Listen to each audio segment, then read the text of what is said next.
आज मैं सुबह उठी तो मेरे जिस्म में दर्द हो रहा था। कोई काम करने की मुझ में हिम्मत नहीं थी। दिल चाहता था कि ये जमीन मुझे भी अपने अंदर समेट ले। शौहर की वफात के बाद जिंदगी बहुत बेरंग हो गई थी। मैं अभी ये बातें सोच ही रही थी कि कमरे में मेरी नंद दाखिल हुई। वो बहुत खुश लग रही थी। आते ही उसने मुझे सलाम किया और मेरे हाथ में 5-5 हजार के 3 नोट थमा दिए। नोट देखते ही मेरी आंखें खुली की खुली रह गईं। मैंने इस घर में कभी 1,000 रुपए का नोट नहीं देखा था, तो ये मुझे 15,000 क्यों थमा रही थी। मैंने हैरत से अपनी नंद की तरफ देखा तो वो बहुत खुश लग रही थी। मैंने सवालिया नजर से पूछा, क्या बात है भाभी, इतना हैरान क्यों हो रही हैं? ये तो समझे कि भाई की कब्र पर फातिहा करने के आपको पैसे मिल रहे हैं। क्या मतलब? मैं चौंक गई थी। मतलब कुछ नहीं भाभी, बस आपको पैसे दे रही हूँ तो आप ले लो। आपकी बहुत बड़ी कुर्बानी है। बहुत मेहनत करती हो आप। उस मेहनत के बदले में इतने पैसे तो बनते ही हैं भाभी। आप परेशान नहीं हो, मैं आपको हमेशा इतने पैसे देती रहूंगी। बस आप भाई की कब्र पर इसी तरह फातिहा पढ़ने जाया करें। मैं अपनी नंद की बात सुनकर हक्का बक्का रह गई थी। वो मुझसे कह रही थी कि ये आपकी मेहनत की कमाई है। हालांकि मैंने तो अभी तक ऐसी कोई मेहनत नहीं की थी जिसके मुझे 15,000 रुपए मिलते। मैं बस शाम को, दोपहर को या फिर कभी कभी फजर के वक्त भी अपने शौहर की कब्र पर चली जाती और मैं वहां बैठकर फातिहा खानी किया करती। मेरी आदत थी, मैं अपने शौहर के साले सवाब के लिए दुआ करती थी। पर शौहर के लिए बीवी कुछ पढ़े उसके पैसे तो नहीं होते। ये बड़ी अजीब बात थी। खैर, मैंने वो पैसे अपने पास रख लिए क्योंकि मुझे उन पैसों की शिद्दत से जरूरत थी। मैं अपने जेवर बिल्कुल भी बेचना नहीं चाहती थी। जिंदगी में मुश्किल वक्त आन पड़े। मैंने वो 15,000 रुपए अपनी अलमारी में रख लिए और सोचने लगी कि मेरी नंद आखिर मुझसे क्या चाहती है। इतने में वो दोबारा कमरे में दाखिल हुई। बोली कि भाभी, आज अम्मी घर पर नहीं है, वो अपने किसी काम से गई है।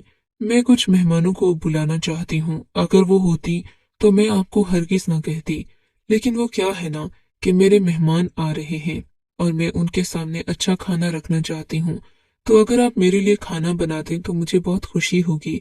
मैं समझ गई कि मेरी नंद ने मुझे शायद इसी काम के 15,000 रुपए दिए हैं, पर फिर भी खाना तो मैं रोज बनाती थी। इसमें ऐसी कौन सी बात थी? उसने मुझे 15,000 भी दिए और साथ ही हर जरूरत की चीज भी ला कर दे दी, जिसमें मुर्गी, गोश्त, हल्दी, मिर्च सब कुछ शामिल था। मुझे सिर्फ खाना पकाना था। मैं अपनी नंद के इन हालात पर और हैरान थी कि मेरी नंद तो कवारी थी, शौहर भी नहीं था, मंगेतर भी नहीं था, फिर वो इतने आई थी और ये दावत किसकी कर रही थी? कुछ अजीब सा हो रहा था। इस घर में रहते हुए मुझे अपने शौहर के बगैर 4 महीने हो चुके थे। ये भी इन लोगों का बड़ापन था कि इन्होंने मुझे बेवकी में घर से नहीं निकाला था, वरना लोग बहुओं का खाना पीना तक बर्दाश्त नहीं करते। तभी मैंने अपनी नंद की बात भी मान ली थी। मैं खाना पकाने लगी। खाना पककर तैयार हो गया। मेरी नंद किचन में आई तो उसके चेहरे पर परेशानी थी। बोली कि भाभी, अभी तो कोफ्ते भी बनाने हैं। उसने मेरी मदद की और बहुत लजीज खाना तैयार कर लिया गया। लेकिन मैं अभी तक नहीं समझ पा रही थी कि आखिर हमारे घर में ऐसा कौन सा मेहमान आ रहा है। मैं समझी कि शायद मेरी नंद अपने रिश्ते के लिए किसी को लाई होगी, क्योंकि वो खूबसूरत थी। उसके रिश्ते आते रहते थे, पर वो कहती कि मैं किसी अमीर आदमी से शादी करूंगी। खैर, मैंने उससे पूछा भी कि किसकी मेहमान आ रहे हैं, कहाँ से आए हैं। उसने कोई जवाब नहीं दिया। तकरीबन दोपहर के 11 बजे घर के दरवाजे पर बेल बजी। मैंने जाकर दरवाजा खोला तो सामने एक बूढ़ा आदमी खड़ा था।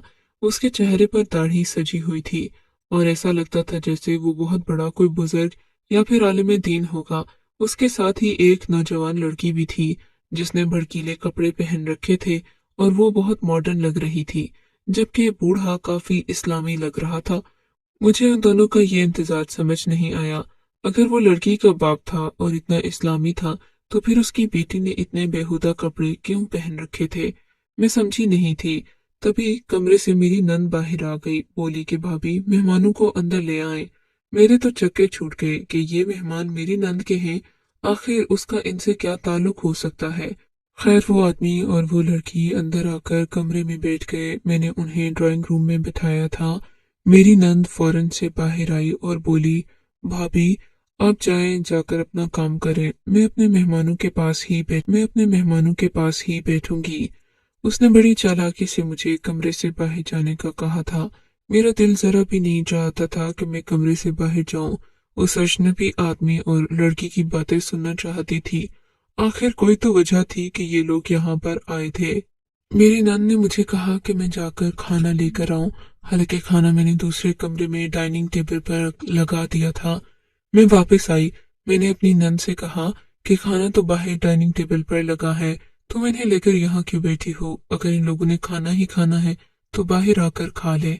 लेकिन ये बात कहने के लिए जब मैं कमरे में गई तो ये देखकर मेरी हैरत की इंतहा न रही कि मेरी नन ने कमरे का दरवाजा अंदर से बंद कर रखा था। मुझे बड़ा अजीब लगा। एक अजनबी मर्द औरत के साथ कमरे में अकेले रहने का क्या मकसद हो सकता था? मैंने दरवाजा बजाना शुरू किया। नन ने दरवाजा खोला तो 2 मिनट गुजर चुके थे। मैंने गुस्से और तुमने दरवाजा बंद क्यों किया था? क्या बात है? कौन है ये लोग? मेरी बात सुनकर मेरी नंद हंस पड़ी और बोली, अरे भाभी, दरवाजा मैंने नहीं बंद किया था, वो तो गलती से बंद हो गया था। रही बात इन लोगों की, तो ये बहुत ही नेक इंसान है। मेरी बरसों पुरानी दोस्ती है इनसे। इनकी बेटी मेरी सहेली थी। हम लोग स्कूल में साथ पढ़ते थे। बस वो अब मेरी सहेली की वफात हो गई तो मैंने सोचा कि इसके घर वालों से मिल लूं। मेरी नंद के चेहरे पर झूठ साफ लिखा था। खैर, मैंने ज्यादा बात नहीं की। मैं किसी भी तरीके से कोई तमाशा नहीं बनाना चाहती थी। बस दुआ कर रही थी कि जल्दी से मेरी सास घर आ जाए, वो सारा मामला खुद अपनी आंखों से देख ले। पर इसकी नौबत नहीं आई। खाना खाने के फौरन बाद मेरी नंद उठकर खड़ी हुई और बोली, चलिए अब हम चलते हैं, काफी देर हो गई है, हमें भाई की कब्र पर फातिहा भी पढ़नी है। मैंने कहा, भाई की कब्र पर फातिहा पढ़ने के लिए हम शाम को भी तो कौन सा वक्त है इतनी सुबह सुबह कब्र पर जाने का? यह सुनकर मेरी नंद ने मुझे अजीब सी नजरों से देखा और बोली, भाभी, मैं आपके फातिहा पढ़ने का नहीं कह रही। इन लोगों ने भाई की कब्र पर दुआ करनी है। मैं इन्हें खुसूसी तौर पर लाई हूँ ताकि ये भाई की कब्र पर दुआ भी करें और उनको बरकत भी हो। मैंने कहा, ठीक है, तुम इनके साथ चली जाओ। बोली कि मैं अकेली तो नहीं जा सकती, आप मेरे साथ आएंगी। वैसे भी आप रोजाना ही फातिहा पढ़ती हैं, आपको चाहिए कि आप खुद भाई की कब्र पर मेरे साथ चलें। हम लोग अल्लामा साहिब के साथ वहां पर फातिहा पढ़ने के लिए जाएंगे। आपको चाहिए कि आप भी वहां पर हमारे साथ मौजूद हों। गैर लोग आपके शौहर की कब्र पर फातिहा पढ़ने जाएंगे और आप क्या घर में बैठी रहेंगी? नंद की बातें सुनकर मैं हैरान हो गई थी। फातिहा तो मैं पहले भी पढ़ने जाती थी। इसमें कोई खास बात नहीं थी कि मुझे किसी की मदद की जरूरत पड़ती। पर अपनी नंद के इसरार करने पर मैं भी इन लोगों के साथ चली गई। वो लड़की जिसने भड़कीले कपड़े पहने हुए थे, वो बार बार मुझे अजीब नजरों से देख रही थी, जबकि वो बूढ़ा जिसने दाढ़ी रखी थी, वो बस नजरें झुकाकर चल रहा था, जबकि मेरी नंद उसे गौर से देख रही थी। हम इसी अजीब सी कश्मकश में कब्रिस्तान पहुंच गए थे। ये तकरीबन ज़ोहर का वक्त था। जब यहाँ पर फातिहा शुरू हुई तो उस आदमी ने मुझसे कहा कि आप जरा कब्र के करीब खड़ी हो जाएं। उसने मुझसे पहली बार बात की थी और मुझे उसकी बात मानना ही पड़ी। मैं जाकर अपने शौहर की कब्र के बिल्कुल करीब खड़ी हो गई। फिर वो आदमी मेरे पास आया और एक चक्कर मेरे गिर्द काट कर कहने लगा, आप अपने शौहर की कब्र पर आती रहा करें, इस तरह उनकी रूह को सुकून मिलेगा। अगर आपने ऐसा नहीं किया तो हो सकता है कि उनकी रूह को तकलीफ हो, अजाब हो। इसलिए आप अपने शौहर की वफादार रहें। और हाँ, आप अपनी नंद को भी फातिहा पढ़ने के लिए यहाँ पर लाया करें। जितने ज्यादा लोग होंगे उतनी ही रूह की तकलीफ में कमी होगी। फिर उस बूढ़े आदमी ने अपनी जेब से एक सफेद रंग की पोटली निकाली। उसमें छोटी छोटी चीजें थीं, मुझे दी और कहने लगा, आप रोजाना कब्र पर फातिहा पढ़ने के बाद इसे कब्र पर छेक दीजिएगा। और हाँ, अपनी नंद को आपने इस बारे में जरूर बताना है। ये बात सुनकर मैं बहुत परेशान हो गई थी। मैंने सोचा कि ये तो बहुत अजीब सी बात है, लेकिन इस पर ज्यादा बात नहीं की। मैं घर आ गई थी। मैंने बूढ़े की दी हुई वो सफेद पोटली रास्ते में ही फेंक दी। मुझे उसकी बात बुरी लगी थी, लेकिन रास्ते में आते हुए मेरी नंद मुसलसल उस आदमी की तारीफें कर रही थी। कहने लगी कि भाभी, आप रोज भैया की कब्र पर फातिहा पढ़ने के लिए जरूर जाइएगा। ये तो बहुत जरूरी सी बात है। आप उनकी बीवी हैं। अगर बीवी शौहर के लिए दुआ नहीं करेगी तो कौन करेगा? मैं उसकी बातें हूँ हाँ करके सुनती रही थी, लेकिन सच पूछें तो मुझे इस बात में कोई दिलचस्पी नहीं थी। हम लोग घर आए तो मेरी नंद सीधा अपने कमरे में चली गई। उसने जाकर अपने कमरे का दरवाजा बंद कर लिया। इतने में मेरी सास भी आई। इन्होंने मुझसे पूछा कि तुम लोग कहाँ गए थे। मैंने कहा कि आपकी बेटी अपनी किसी सहेली से मिलने के लिए मेरे साथ गई थी। मैंने ज्यादा तफसील नहीं बताई कि कहीं मेरी सास को ये बात बुरी न लग जाए और अपने बेटे की याद न आ जाए। रात को मैं अपने कमरे से बाहर आई, पर नंद अभी तक अपने कमरे में ही बैठी हुई थी। उसने कमरे का दरवाजा नहीं खोला था। अब मेरी सास को उसकी फिक्र होने लगी। कहने लगी कि आमना को कमरे से बाहर बुलाओ, काफी देर हो गई है, उसने कुछ खाया भी नहीं। मैं आमना के कमरे पर गई, दरवाजे पर दस्तक दी। उसने दरवाजा खोला तो सामने अजीब सा मंजर था, जिसे देखकर मुझे आमना पर शक तो हुआ, लेकिन मैं बोली नहीं। मैं अपनी सास के सामने किसी भी किस्म का तमाशा नहीं खड़ा करना चाहती थी। वो बेचारी इस उम्र में कोई परेशानी सहने के काबिल नहीं थी। उनकी जिंदगी पहले ही मुश्किल थी, इसलिए मैं उन्हें मजीद फिक्रमंद नहीं करना चाह मेज पर बैठ गई। वो बहुत खुश लग रही थी। उसके चेहरे पर कई रंग खिले हुए थे। मेरी सास ने उससे कोई बात नहीं की। उसे खाना वगैरह दे दिया। ऐसा लग रहा था जैसे वो भी अपनी बेटे की इस हरकत से खफा हैं, लेकिन वो बात नहीं कर रही थी। मेरी नंद बैठकर खाना खाने लगी। मैं अपने कमरे में आ गई। मेरे पीछे पीछे नंद भी आई और बोली, भाभी आपको और पैसे चाहिए? मेरे पास पैसे हैं, मैं आपको देना चाहती हूँ। मैंने पलटकर उसकी तरफ देखा। उसके चेहरे पर अजीब सा बड़ापन था। 2 दिन में ही जैसे उसकी मासूमियत खो गई थी। पहले तो मेरी नंद एक खूबसूरत मासूम छुई मुई सी लड़की के रूप में मुझसे बात करती थी तो अपनी छोटी बहन जैसी लगती थी, पर अब उसने बड़ी औरतों वाली हरकतें शुरू कर दी थी। मैंने कहा, मुझे पैसे नहीं चाहिए, तुम ये बताओ कि तुम आजकल किन कामों में पड़ी हो। रोने लगी और बोली, भाभी आप मुझ पर शक कर रही हैं। आपको सोचना चाहिए, मैं आपके भाई की छोटी बहन हूँ, वो मुझसे कितना प्यार करते थे। मैं आपके भाई की छोटी बहन हूँ, वो मुझसे कितना प्यार करते थे। अगर आप उनकी कब्र पर फातिहा पढ़ लेंगी तो आपका क्या जाएगा। मैंने कहा, ऐसा ही है, लेकिन इसमें तुम्हारा क्या फायदा है, ये भी तो बताओ। ये मैं आपको नहीं बता सकती। वो रोने लगी, लेकिन खुदा का वास्ता फजर के वक्त आप भैया की कब्र पर फातिहा पढ़ने जरूर जाइएगा। मैं आपको मजीद 10,000 रुपए दे दूंगी। वो ये बात कहते हुए नीचे जमीन पर बैठ गई। मुझे उसके वजूद पर काले काले निशान नजर आ रहे थे, जो इस बात का सबूत थे कि वो अपने साथ बहुत जुल्म कर रही है। या तो वो मेहनत करती है या कोई ऐसी दवा खा रही है जिससे उसके जिस्म पर ये काले निशान बन रहे थे। चेहरा भी कमला गया था। 2 ही दिन में आमना की हालत तब्दील हो चुकी थी। खैर मैंने उससे मजीद बातें नहीं पूछी। वो वापस अपने कमरे में चली गई। मैंने उससे पैसे नहीं लिए। रात का वक्त हुआ, मैंने फजर की नमाज के लिए उठना था। मैं जल्दी सो गई। सुबह मेरी आंख खुली तो तबीयत कुछ खराब सी थी, जिस्म में दर्द हो रहा था। इसलिए मैं आज अपने शौहर की कब्र पर फातिहा पढ़ने के लिए नहीं जा सकती थी। अपने कमरे में लेटी रही। तकरीबन सुबह का सूरज तुलू होते ही मेरी नंद ने कमरे के दरवाजे पर दस्तक दी। वो अंदर कमरे में आई। मुझसे पूछने लगी कि भाभी आप यहाँ हैं? मैंने हाँ में सर हिला दिया। क्यों, मुझे और कहाँ होना चाहिए था?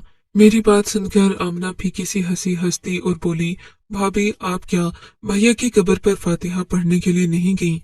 मैंने नफी में सर हिला दिया। नहीं, मेरी तबीयत खराब थी। और वो सफेद रंग की पोटली वो कहाँ छोड़ी आपने? नंद ने तफ्तीशी अंदाज में पूछा। मुझे उस बुढ़े ने दी थी, वो तो मैंने रास्ते में ही फेंक दी थी। मेरी बात सुनकर उसने अपना सर पकड़ लिया। ये क्या कर दिया आपने भाभी? मेरी सारी मेहनत जाया कर दी। आपको तो मैंने पैसे भी दिए थे। भाई की कब्र, अपने ही शौहर की कब्र पर फातिहा पढ़ने के 5,000 रुपए दे रही थी मैंने, लेकिन आपने वो भी कबूल नहीं किए। आप चाहती क्या है? आपको न जाने क्या चाहिए। वो ये कहकर मेरे कमरे से चली गई। उसने जाकर अपने कमरे का दरवाजा बंद कर दिया था। मेरी सास भी बहुत परेशान थी। कहने लगी कि बेटी, मैं अपनी बेटी की वजह से बहुत परेशान हूँ। तुम इसे समझाओ कि ये इन हरकतों से बाज आ जाए। मैं तुम्हें कुछ दिखाना चाहती हूँ। ये कहकर मेरी सास मुझे छत पर ले गई। मैं इनके साथ ही थी। छत पर जाकर इन्होंने तार पर टंगे कुछ कपड़े दिखाए, जिन्हें देखकर मेरी तो जान ही निकल गई। मैं सोच भी नहीं सकती थी कि मेरी नंद खुद पर इतना बड़ा जुल्म कर देगी। कपड़े की आस्तीन पर जगह जगह खून के धब्बे लगे हुए थे और भी काले काले धब्बे थे, पर ये कपड़े तो मेरे थे। मैंने दिल में सोचा, मैंने अपनी नंद को कुछ दिन पहले ही उसके मांगने पर दिए थे, लेकिन वो अब अजीबोगरीब हरकतें करने लग गई थी। मेरी सास मेरे आगे हाथ जोड़कर बोली, बेटी, अल्लाह करे कि तुम्हारा घर फिर से आबाद हो जाए, पर तुम तो बेवा हो, तुम्हारी और बात है। लेकिन मेरी बेटी तो कंवारी है, अगर इस पर होने का इल्जाम लग गया या कोई और बात हो गई, कोई ऊंच नीच हो गई, तो मैं किसी को मुंह दिखाने के काबिल नहीं रहूंगी। खुदा के लिए मेरी बेटी, अपने किसी भाई से मेरी बच्ची की शादी करवा दो। मैं अपनी बच्ची को लेकर बहुत परेशान हूँ। अब तो मेरा बेटा भी, मेरा सहारा भी मेरे पास नहीं है। और तुम तो जानती हो, बेवकी के दौरान कई लोगों ने मुझे अपनी असल आंखें दिखा दी हैं। अब मेरा किसी पर भरोसा नहीं है सिवाय तुम्हारे। तुम मेरे बेटे की बीवी हो, तुम्हें मेरा एहसास होगा। मैं अपनी सास के आंसू देखकर परेशान हो गई थी। मैंने कहा कि आप बिल्कुल फिक्र नहीं करें, मैं अपने भाई से कल ही बात करती हूँ। लेकिन मैं क्या जानती थी कि उससे पहले इतना बड़ा हादसा हो जाएगा जिसके बारे में हमने सोचा भी नहीं था। रात के तकरीबन 3 बजे थे। मैं अपने कमरे में सो रही थी। मेरी सास अपने कमरे में मौजूद थी। जब हमें किसी हलचल की अजीब सी आवाज महसूस हुई, मैं उठकर कमरे से बाहर आई। मेरी सास भी नंगे पांव अपने कमरे के बाहर खड़ी थी। हाय, मेरी सास भी नंगे पांव अपने कमरे के बाहर खड़ी थी। हम दोनों की नजरें एक दूसरे से चार हुई तो हमारा एक ही सवाल था, आमना कहाँ गई? क्योंकि आमना के कमरे का दरवाजा खुला हुआ था। हमने जाकर देखा तो वो वहां पर नहीं थी। मेरी सास रोने लगी, बोली कि पता नहीं कब वक्त कहाँ चली गई है, आखिर वो मुझसे चाहती क्या है। मैंने कहा कि आप फिक्र नहीं करें, हम जाकर उसके कमरे में देखते हैं। गुसल खाने छत पर भी नजर मारेंगे, कहीं ना कहीं मौजूद होगी। बाहर थोड़ी जा सकती है रात के इस वक्त। मैं और मेरी सास ने पूरा घर ढूंढ लिया, वॉशरूम, छत, कोई जगह नहीं छोड़ी, मगर वो मुझे कहीं भी नजर नहीं आई। आमिना घर से जा चुकी थी। घर का दरवाजा खुला हुआ था। हमने घर के दरवाजे को बंद कर दिया। मुझे तो बहुत डर लग रहा था। मैं कभी रात के इस पहर घर से नहीं निकली थी। और मेरी कंवारी नंद अचानक घर से बाहर चली गई। उसके कमरे में अजीब अजीब चीजें पड़ी हुई थीं जिनसे बदबू आ रही थी। मैं अपनी नंद को कोई भी बात नहीं करती थी कि कहीं वो नाराज ना हो जाए। लेकिन आज उसने हमें बहुत बड़ा धोखा दे दिया था। वो घर से चली गई थी। मैं उसके पीछे कहाँ जाती। रात के इस पहर घर से निकलना हम दोनों के लिए खतरनाक था। सो हम लोग घर बैठकर ही उसका इंतजार करने लगे थे। सुबह के 11-12 बजे के करीब मैंने अपनी सास से कहा कि वो जाकर करीबी थाने में रिपोर्ट लिखवाएं। इन्होंने कहा इस तरह हमारी अपनी ही बदनामी होगी। चुनाचे इन्होंने अपने किसी रिश्तेदार से कहा तो इन लोगों ने मिलकर आमना की तलाश शुरू कर दी। काफी देर गुजर गई। रात के 8 बजे थे जब घर के दरवाजे पर दस्तक हुई। दरवाजा खोला तो सामने आमिना के मामू खड़े थे। वो बहुत गुस्से में लग रहे थे। उन्होंने घसीटते हुए आमिना को अंदर लाया और सहन में फेंक दिया। आमिना की हालत देखकर मैं तो हैरान रह गई थी। एक ही दिन में आमिना इतनी सारी कैसे बदल सकती थी। अब उसने अपने कपड़ों की बजाय एक मैला कुचैला सा कुर्ता पहना हुआ था। लगता था जैसे वो बहुत देर मजदूरी करके आई। ही दिन में उसकी इतनी गंदी हालत किसने कर दी। बाल मिट्टी में बिखरे हुए थे। लगता था जैसे बरसों मजदूरी करके इस घर में वापस आई हो। आमिना के मामू ने मुझे कहा कि इसे अंदर ले जाओ, नहलाओ धुलाओ, और हाँ, ये बात किसी को पता न चले। मैं आमिना को लेकर अंदर आ गई। मैंने उसे कपड़े तब्दील कराए, नहलाया धुलाया। अब वो साफ सुथरी हो गई थी, पहले जैसी आमिना लग रही थी। पर एक ही दिन में ऐसा क्या हुआ कि उसकी हालत इतनी बिगड़ गई। मैंने पूछा तो वो फूट फूट कर रोने लगी। बोली कि भाभी मुझे माफ कर दो, मैंने बहुत बड़ी गलती कर दी। मैं आपके सामने कभी नजर उठाकर नहीं चल सकती। मेरा खता ही इतनी बड़ी है। मैंने तो आपको भी लूट कर खाने की कोशिश की और अपने भी माँ बाप का नाम डबो दिया। ये कहकर आमना मजीद रोने लगी। अब तो मुझे उसके रोने से उलझन होने लगी थी। इतनी ही देर में मेरी सास भी कमरे में दाखिल हो गई। इन्होंने आमना को सामने बैठे देखा तो उसे थप्पड़ मारने लगी। घूंसे मार मार कर बेचारी को बेहाल कर दिया। बड़ी मुश्किल से मैंने आमना को छुड़ाया। तुम्हारे मामू ने मुझे सब बता दिया है। अरे किस चीज की कमी छोड़ी थी मैंने, जो तूने पैसे कमाने के लिए इतना घटिया तरीका इख्तियार किया। तुझे ये भी ख्याल नहीं आया कि तेरी माँ 5 वक्त की नमाजी है, हाजन है। तूने फिर भी वही हरकत की जिससे कि मेरी दुनिया और आखिरत दोनों बर्बाद हो सकती थी। आमना, तुझे किस चीज की कमी थी? क्यों तू इतने पैसे की पुजारी हो गई कि तूने अपनी बेवा भाभी को भी नहीं बख्शा? वो तो अल्लाह भला करे कि इसकी आदत का जो ये नमाज पढ़ती है तो बची रही, वरना तुम उस नौसरबाज बुढ़े को जो घर लेकर आई। और तुम, मेरी सास मेरी तरफ गुस्से से देखकर बोली, वो आदमी इस घर में आया था और तुमने मुझे नहीं बताया? ये भी उसके पास जाती रही और तुम मुझसे ये कहती रही कि ये अपनी किसी सहेली से मिलने जाती है। अरे वो नौसरबाज है, ऐसे ही जवान लड़कियों को फांसता है ये कहकर कि वो उनको रातों रात अमीर कर देगा, फिर उनसे अजीबोगरीब अमल करवाता है। इस अमल में तो जान भी जा सकती थी। खुदा ने मेरी बेटी की जान बचाई। अल्लाह जाने किसकी नेकी काम आ गई, वरना हम कहीं मुंह दिखाने के काबिल न रहते। सास का गुस्सा भी बजा था। मेरी नंद को ऐसा नहीं करना चाहिए था। और फिर कब्रों, मुर्दों और ऐसी किसी भी चीज के साथ अमल करना और उसे पैसे कमाने का जरिया समझना बहुत बड़ा गुनाह है। काले जादू की तो इस्लाम में वैसे भी बहुत बड़ी ममानियत है और ये गुनाह कबीरा है। इंसान को इन सारी खुराफात से दूर रहना चाहिए। मैंने अपनी नंद की शादी अब अपने भाई से करने का इरादा बदल लिया है। आपका क्या ख्याल है? क्या ऐसी लड़की मेरी भाभी बनने के लायक है?